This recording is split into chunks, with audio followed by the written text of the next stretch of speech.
Vous écoutez France Info, il est 8h17. Bonjour Bruno Gollnisch. Bonjour. Merci d'être en direct avec nous ce matin sur France Info. Vous êtes vice-président du Front National et aujourd'hui, si j'ai tout bien suivi, vous aimeriez remplacer Jean-Marie Le Pen à la tête du parti. On va évidemment parler dans quelques minutes de cette guerre de succession au sein du FN.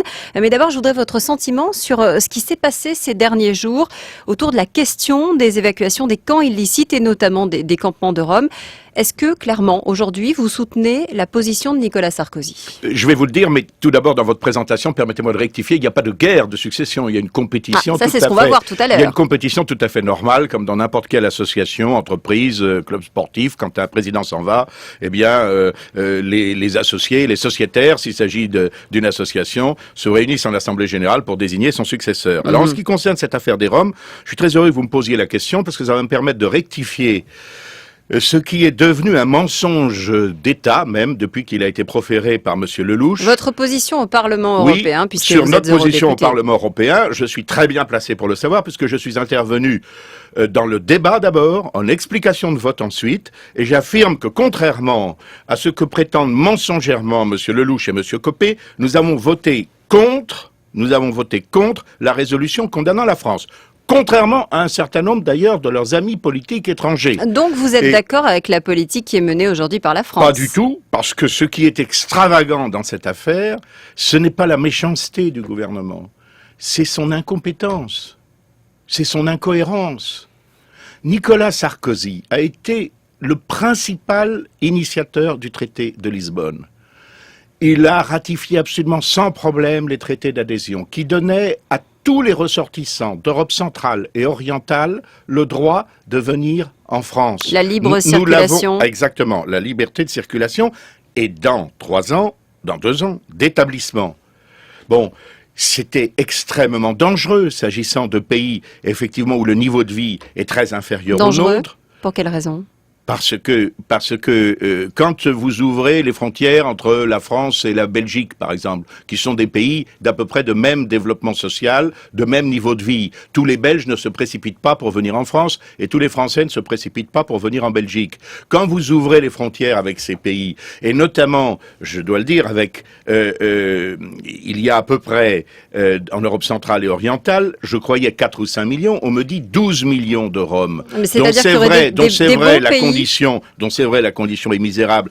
Je ne crois pas que ce soit seulement parce que les Bulgares, les Slovaques, les Hongrois, les Croates, etc. sont méchants que les Roms ne se sont pas intégrés. Je crois qu'il y a un certain nombre de problèmes également comportementaux de la part d'un certain nombre d'entre eux. Mais en tout cas, il est bien évident qu'attirés par notre système social, ils sont tentés de venir ici. Il y aurait les bons et les mauvais pays, ceux qui auraient le droit d'avoir un ticket d'entrée pour les pays européens et les autres ? Oui, tout à fait. Oui, je pense, et c'est fondamental, moi, je suis de ceux qui croient, avec toutes les générations de Français qui nous ont précédés, qui souvent se sont battus pour la France, qui ont versé son sang pour sa liberté et son indépendance, que les Français ont le droit de choisir les étrangers qu'ils souhaitent ou qu'ils ne souhaitent pas venir voir chez eux. Donc retirer la circulaire du 5 août, c'était une mauvaise idée. Exactement comme pour chez vous. Je pense que vous avez le droit de choisir vos invités, voilà. Et je pense que les Français ont ce droit. Et ce qui est criminel dans l'attitude de la gauche,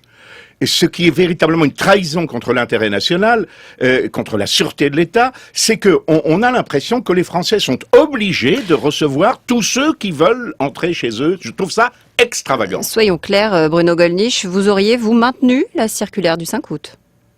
Non, je n'aurais pas signé, et j'ai d'ailleurs essayer avec Jean-Marie Le Pen, avec nos collègues étrangers, y compris d'ailleurs des collègues de l'Europe centrale et orientale, je n'aurais pas signé les traités donnant le droit à tous les ressortissants de ces pays, sans garantie, sans période transitoire, sans possibilité de choix pour le gouvernement français, de venir chez nous et bientôt de s'y installer. Voilà. On est quand même en train de stigmatiser une population. Non, c'est pas stigmatiser. Non, excusez-moi, c'est pas pas stigmatisé du tout. Encore une fois, est-ce que c'est stigmatisé? Est-ce que si demain tous les habitants, je ne sais pas moi, de pays tout à fait estimables, que pas comme le Zaïre, l'ex-Zaïre, la République du Congo ou d'autres, le Tanganyika, le Guatemala veulent venir en France, on est obligé de les recevoir? Nous disons clairement non. Il n'y a là rien de scandaleux, rien de contraire au droit international. C'est d'ailleurs, la preuve en est, c'est qu'il a fallu que la France, sous l'instigation de Nicolas Sarkozy, signe des traités pour donner à toutes ces personnes le droit de venir chez nous. Et maintenant, le gouvernement s'aperçoit qu'il y a un problème. C'est ahurissant. Alors Bruno Gollnisch, j'ai lu votre discours, celui qui lance votre campagne. Expulsion systématique des délinquants et criminels étrangers présents sur notre territoire, échelle de peine capable d'empêcher la récidive pour les criminels les plus dangereux. C'est finalement pas si éloigné que ça de ce que propose aujourd'hui Nicolas Sarkozy. Mais Nicolas Sarkozy, s'agissant de l'expulsion des criminels et délinquants étrangers, que la gauche appelait la double peine, et dont moi je pense qu'elle est justifiée parce qu'il y a une double faute.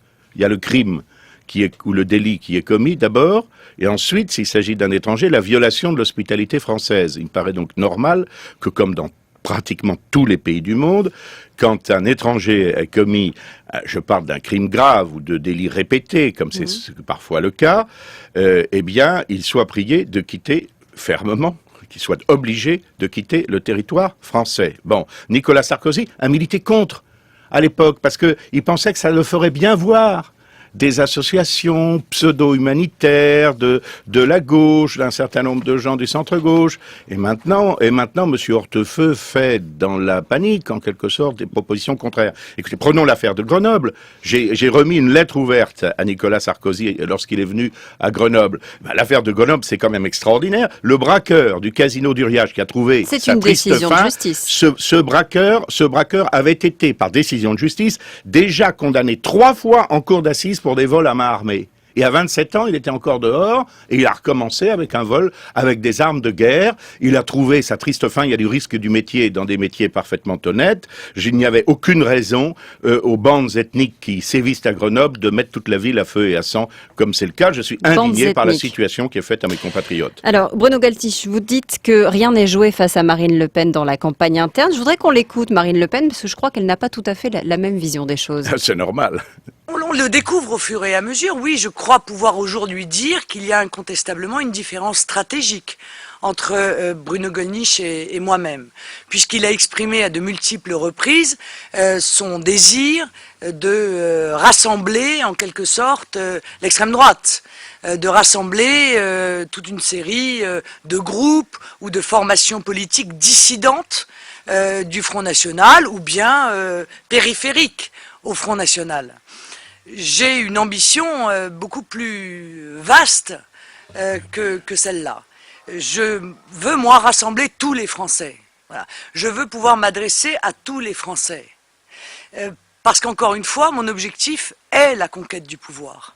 Marine Le Pen rassemble les Français, vous les militants, et en plus, elle a le soutien de son père. Je ne rassemble pas l'extrême droite, ou alors il faudrait admettre que des gens qui étaient chez nous étaient à l'extrême droite, on aurait mis longtemps à s'en rendre compte. Je veux rassembler tous ceux qui, de la droite sociale, pas la droite libérale, de la droite sociale à la gauche patriotique, ont par exemple majoritairement refusé la disparition de notre indépendance lors du référendum sur la Constitution européenne. Vous y croyez, Bruno Gollnisch, contre Marine Le Pen. Vous pouvez gagner. Je crois que ça n'est pas joué du tout, oui, mais ça, ce sont les militants qui feront leur choix. Oui, je pense qu'il y a une compétition, elle est loyale, et bien que le meilleur gagne. Que le meilleur gagne donc. Merci Bruno Gollnisch d'avoir été en direct sur France Info.